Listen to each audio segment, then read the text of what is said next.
Hallo und herzlich willkommen bei Kochen und Backen mit Mel und Mo. Wir machen Kinderschokoladen-Croissants. Der Zeitaufwand beträgt etwa 30 Minuten und die Nährwerte beziehen sich auf ein Croissant. Zuerst eine Schale mit Wasser füllen und auf den Backofenboden stellen und den Backofen auf 200 Grad Ober-Unterhitze vorheizen. Wir nehmen 375 Gramm fertigen Blätterteig,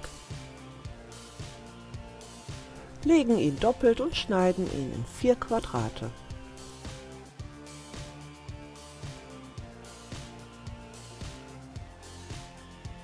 Jedes Quadrat zu einem Dreieck falten und ausrollen.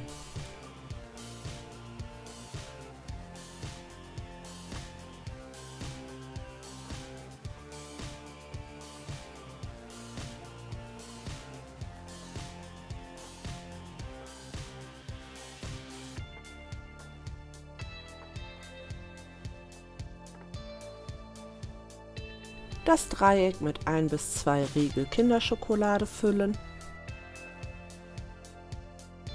aufrollen und zu einem Croissant formen.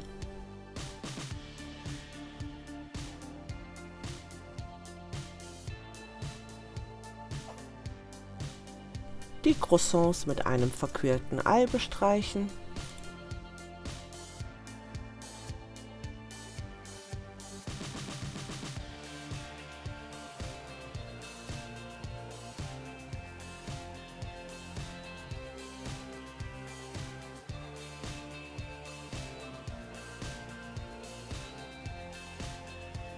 Und 20 Minuten backen. Nach dem Abkühlen 50 Gramm geschmolzene Milchschokolade für die Ecken verwenden.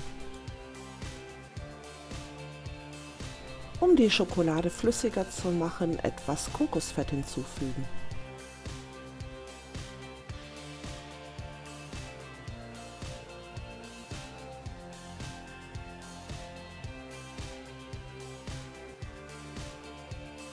Danach mit etwas geschmolzener weißer Schokolade verzieren.